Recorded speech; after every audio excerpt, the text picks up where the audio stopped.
नीरज पांडे और भाव धुलिया के दोनों डायरेक्शन में बनी द फ्रीलांसर, उसके बचे हुए आखिरी 3 पार्ट डिज्नी हॉटस्टार पर रिलीज कर दिए गए हैं, जहां इस बचे हुए 3 पार्ट में दिखाया गया है आलिया का एक्सट्रैक्शन फ्रॉम द सीरिया। सितंबर में रिलीज हुई इस फिल्म का 5 पार्ट इस सीरीज का लगभग आधा हिस्सा रिलीज किया गया था, जहां पर बताया गया था इसके बहुत ही घनिष्ठ दोस्त, उसके खासम खास मित्र, उसकी बेटी आलिया, जिसकी शादी हुई, शादी करके ससुराल ले गए सीरिया में। शादी तो महज एक छलावा था, वो भर्ती थी आईसिस में, जिसमें इन्वॉल्व होता है पूरा ससुराल समूह। अब सवाल ये था कि इस भारत में आ भी नहीं सकती थी कि वो ससुराल पे दहेज प्रथा का केस लगा सके, क्योंकि वो फंसी सीरिया में थी। तो वहाँ फाइनली आलिया आईसिस के कब्जे में आ जाती है। अब रिलीज हुई बचे हुए 3 पार्ट में ये दिखाया गया है आलिया को अविनाश कैसे वहां से रेस्क्यू करके निकालता है। द फ्रीलांसर कंक्लूजन की शुरुआत अविनाश के निजी जिंदगी से होती है, जहां पर उनके और पत्नी के बीच कुछ मनमुटाव और पास्ट में हुई घटनाओं को लेके रिश्ते टेंस में हैं, जहां अतीत के पन्ने तो खुलते हैं, साथ में चौंकाने वाले खुलासे भी सामने आते हैं। और साथ में अनुपम खेर जो बने डॉक्टर खान, उनसे पहली मुलाकात कब होती है और किस हालात में होती है, कैसे होती है, वो भी इस बचे हुए 3 पार्ट में दिखाया गया है। अब इस सीरीज में दिखाया गया है कि आलिया को निकालने के लिए कामत मदद ले रहा है सीआईए एजेंसी से, और वो भी किसके थ्रू? इंडियन एजेंसी के थ्रू, क्योंकि वो अल्टीमेट फ्रीलांसर है, वो किसी के लिए काम नहीं करता, काम वो महज पैसे के लिए करता है, जिसने पैसा दे दिया उसके लिए वो काम करेगा। देखो, जैसे मैंने आपको समझाया था पहले पार्ट की जो रिव्यू था उसमें, कि फ्रीलांसर का मतलब होता है किसी की नौकरी ना करना, वो उसकी नौकरी मतलब नौकरी भी नहीं कर रहा, वो सिर्फ पैसे के लिए। एक जगह से अब अगर सिंपल लैंग्वेज में बताऊं मैं, ठेकेदारी कि ये कॉन्ट्रैक्ट दे दिया गया है, उसको वो पूरा करेगा, उसके वो चार्ज करेगा, उसको बोलते हैं फ्रीलांसर। फ्रीलांसर एक ऐसी एंटिटी जो किसी भी कंट्री के लिए, किसी भी मिशन के लिए वो रेडी रहता है। तो जहाँ पर कामत को दिखाया गया है कि सीआईए को एक तरह से नेगोशिएशन करता है कि आलिया को निकालने में मदद करो,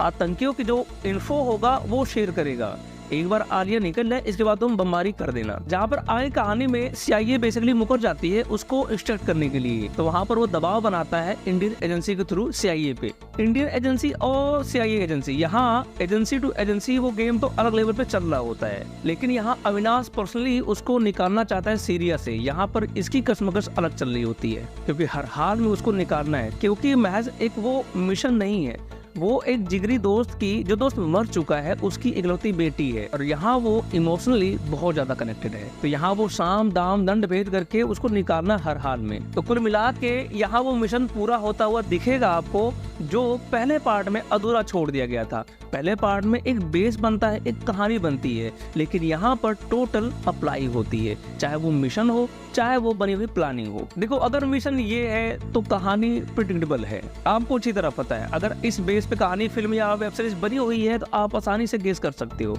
अब इसमें कोई चीज अगर रस वाला होता है ना, वो होता है वो कैसे करते हैं, वो मूवमेंट थ्रिलिंग वाला, और इसके बाद वो सस्पेंस कि आगे क्या होगा। आपको पता है जब कि आगे क्या होगा, लेकिन आपकी सांसें टंगी रहेंगी। अगर आपने बेबी देखी होगी, आपको पता है अक्षय कुमार रेस्क्यू कर लाएगा, लेकिन वो जो मोमेंटम होता है ना थ्रिलिंग का, सस्पेंस का, कि कहीं फंस ना जाए, वो वाला आपको फील यहाँ पर बहुत जबरदस्त आएगा। अल्टीमेट डायरेक्टर तो नीरज पांडे है ना, बेबी वाला, तो वही वाली प्रचुर मात्रा में सस्पेंस और थ्रिल यहाँ पर भर दिया है। अच्छा, एक बात और है, आदमी की जो कला होती है ना, अगर वो कुछ करता है कहीं भी, उसकी बनाई हुई कलाकृति पता लग जाता है फलाने आदमी की बनी हुई है। अब आपको डायरेक्टर का नाम ना मालूम हो, आप सीरीज देखो, आपको पता लग जाए नीरज पांडे की बनी हुई है, क्योंकि ये अपनी वेब सीरीज या फिल्मों में कुछ ऐसे स्टेप, ऐसे कुछ सीन्स दिखा देते हैं, ऐसे मूवमेंट दिखा देते हैं या मूवमेंट बना देते हैं, जिससे ये एक सिग्नेचर होता है डायरेक्टर का, इवन किसी भी डायरेक्टर का। चाहे वो अनुराग कश्यप ले लो, उसका मेकिंग ऑफ आर्ट मूवी उसका अलग है, संजय लीला बंसाली का अलग है, राजा मौली का अलग है, तो इस बंदे का भी अलग है। अब इसमें बात करें देखो एक्टिंग की, अगर आपने सीरीज पहले देखी हो आपको पता हो कि इस बंदे ने कितनी एक्टिंग बढ़िया की है। अगर यहाँ पर थोड़ी सी बात करें मोहित रैना की, देखो वो हेल्थ वाइज फिट थे कि नहीं वो नहीं मुझे मालूम, लेकिन यहाँ पर वो बंदा हांफता हुआ देखा। लिटरली जब वो दौड़ता है उसके हांफने की आवाज आती है, पता नहीं क्यों एडिटिंग में वो नहीं नोटिस किया, उसको साइलेंट करते, म्यूट कर देते एटलीस्ट। उस देखो शरीर भारी है, भारी शरीर हो गया है, जब वो दौड़ता है ओबियस बात है वो सांस फूलेगी, तो वो चीज़ उनको नोट करना चाहिए था, उसको म्यूट कर देते ताकि लगे हाँ भाई दौड़ रहा है, फौजी किस्म का बंदा है लेकिन हाफा नहीं निकल रहा है, लेकिन यहाँ पर बंदा हाफते हुए दिखाई दे रहा है। वो चीज बड़ा मुझे ऑकवर्ड लगा कि इसे बन के रेडी हो गई, एडिट होगी, सब रिलीज में होगी, किसी को घंटा पता नहीं चला ये हाफ भी रहा है। और वहीं पर अनुपम खेर और जितने सारे कैरेक्टर हैं इसमें, आलिया किरदार निभाने वाली लड़की, उसका यहाँ पर क्लाउड भी दिखाया गया। दोनों रोल में बहुत जबरदस्त एक्टिंग की है। और साथ में देखो अनुपम खेर के तो क्या ही कहने, ये बंदा एक्टिंग में तो मास्टरी हासिल कर दिया है।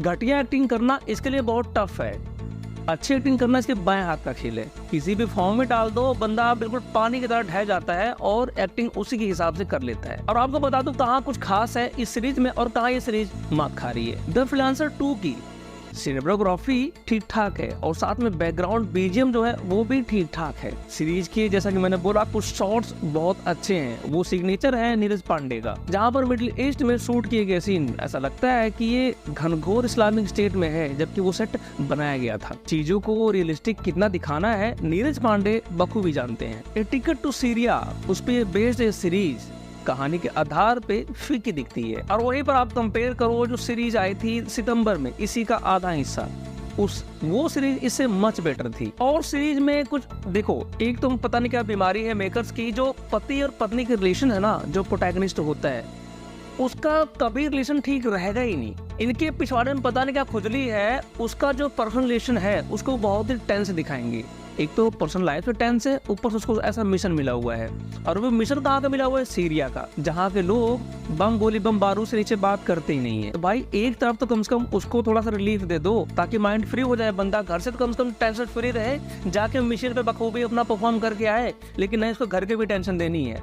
कोई से उठा के देख लो, जो प्रोटैगनिस्ट रहेगा उसकी पर्सनल लाइफ टेंस में रहेगी, चाहे बीवी से अनबन हो, चाहे तलाक की बात हो गई हो, या फिर पत्नी की एक्स्ट्रा मैरिटल अफेयर है, या फिर दोनों में झगड़े हो रहे हो, या फिर जो हीरो है वो दारू ज्यादा पीता हो। नोट करके देखो, चाहे फर्जी उठा के देख लो, चाहे फैमिली मैन उठा के देख लो, कोई भी वैसे उठा के देख लो, ये मुद्दा तो इनको घुसेड़ना है।